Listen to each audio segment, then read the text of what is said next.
Ертегілер. Бір үзім нан. Баяғы бір заманда бай мен кедей өмір сүріпті. Олар бір-бірімен көрші еді.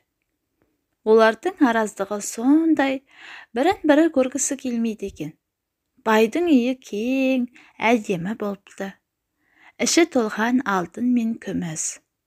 Ал кедейдің үйі ағаштан жасалған, төбесін бұтамен жапқан қора екен.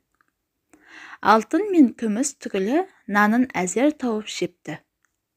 Егін егіп, оны суарып, күтіп, орып, өз күнін өзі көріп жүр екен. Бір жылы көктемде алапат су тасқыны болады. Бай алтынын көтеріп ағаштың басына шығып кетеді. Ал кедей болса, бір көмеш нанын қойнына салып, ол да ағаштың басына көтеріледі. Су тасқыны 15 күнге созылады. Бір күні қарны ашқан бай кедейге: «Әй кедей, сен мына бір кесек алтынды да ал да маған бір үзім нан бер» дейді. Сол кезде кедей: «Жоқ, алтыным өзіңе, нан бере алмаймын» деп жауап береді екен. Екінші күні бай кедейден тағы да нан сұрайды. «Алтынымның жартысын берейін» дейді ол. «Жоқ, бере алмаймын» деп бұл жолы да кедей келіспейді. Ақыры аштан өліп бара жатқан соң шыдамай, бай бір үзім нанға барлық алтынын айырбастайды. Кедей бәрібір көнбейді. Бойынан күші кеткен бай басы айналып суға құлап кетеді. Ал келесі күні су тоқтап, кедей ағаштың басынан түседі. Халықтың алтын күміс тас екен, арпа бидай ас екен деген мақалы осыдан қалған болады. Ертегі ырыс. Баяғыда бір жолаушы жолаушылап келе жатып, бір ауылға түсіпті. Ауылдағы сыйлы кісінің үйіне дәл түскен екен.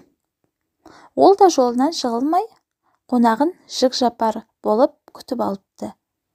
Түннің бір уағында қонақ иттің ұлығанынан оянып кетіпті. Бұл қонақ жай қонақ емес еді. Жер бетіндегі жан-жануардың тілін меңгерген ғалым адам болатын. Қонақтың атын жемейтін. Ауыл сыртынан ұлыған қасқырдың дегеніне үй иесінің иті: «Қонағымның атын жер болсаң, сені адамдарға ұстап беремін» деп жауап қатып жатыр екен. Қасқыр болса: «Бұл ауылды таң ата жау шабады» деп тайып тұрыпты. Қонақ үй иесін оятып, дереу ауылдың көшуін сұрапты. Ауылды көшіріп болған соң ертесіне ескі жұртқа келсе көнбей қалып қойған екі үйдің шаңырағы ортасына түсіп жатыр екен. Жаңа қоныста түстеніп отырған қонақ: «Бұл үйдің ырысы итінде екен-ау. Бұйымты ретінде осы итті сұрармын» деп ойлапты. Сол мезетте ит киіз үйдің туырлығын иіскепті. Қонақ: «Ырыс туырлыққа ауды, туғырлықты қалаймын» деп ойлап отыра беріпті. Сол оймен отырғанда сол маңайда жайылып жүрген жетім тоқты келіп, сол туырлыққа сүйкеніп өтіпті. Бұйымтайын сұраған үй иесіне: «Маған анау қара тоқтыны сойып, етін түгелдей асып беріңіздер. Тек бір шартым бар, еттен менен бұрын ешкім ауыз тимесін» депті. Ауылдың бір жігіті тоқтыны әп-сәтте сойып тастайды. Бәйбіше етті толығымен қазанға салып, асып, енді әкеле бергенде үй иесінің еркеұлы жүгіріп өтіп бара жатып, бастың құйқасынан жұлып жеп үлгеріпті. Ет үстінде ауыл иесі: «Қадірлі қонағым, сен кеше ауылды ажалдан аман алып қалдың. Сырыңды айтшы» депті. Сонда қонақ: «Сізге ырыс қонған екен, сол ырысыңыз ауылды асырап отыр. Ырысыңыздың иесі итіңіз екен, сездім. Соны қалаймын-ау деп ойлағаным сол еді, итіңіз туырлықты иіскеп, ырыс туырлыққа ауысты. Туырлықты қалайын деп отырғанымда, оған тоқты сүйкенді. Сол тоқтының етін жеп ырысты болайын деп ойлаған едім. Оны мына балаңыз бірінші жеп үлгерді. Ырыс енді осы балада. Құдайдың оң назары түскен пендесі екенсіз» деп сөзін аяқтап, қонақ жолын жалғастырыпты.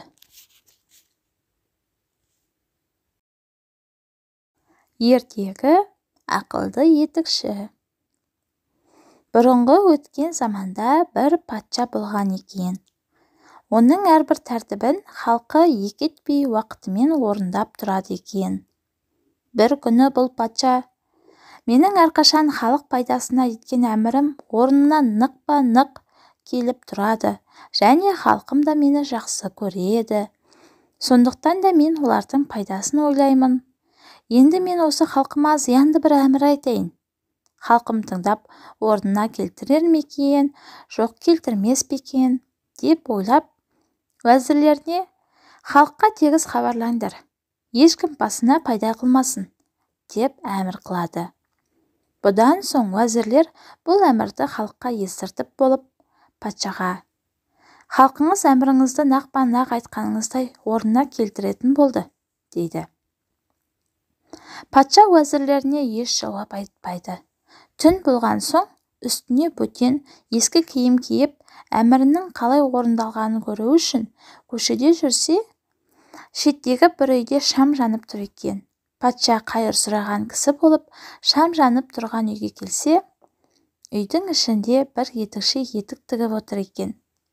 Етікші қайыршыны көріп тұра келіп, бір кішкене нан береді. Сонда қайыршы: сен патшаның әмірін тұтпаған не қылған адамсың? Ешкім басына пайда қылмасын және шамда жақпасын дегені қайда, дейді. Сонда етікші: сенің онда не жұмысың бар? Сондай әмір қылып отырған патша да ақымақ. Себебі мен жарлы адамын. Күнде 4 теңге пайда қыламын да 4 теңге зиян қыламын. Міне, мен сонымен күн көріп отырмын. Патша ақылды болса, осыны білер еді, дейді.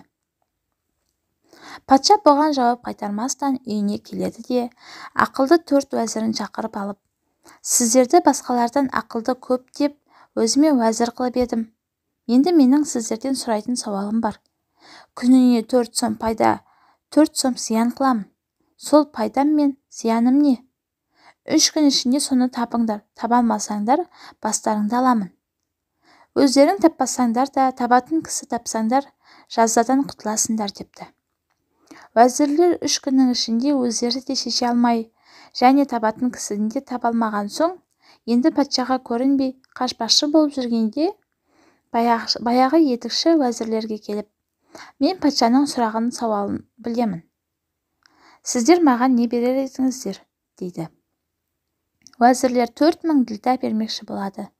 Етікші уәзірлерден 4000 ділданы санап алып, олармен бірге патшаға барады да: тақсыр, мен етік тігіп, әр күні 4 сом пайда, 4 сом зиян қылам.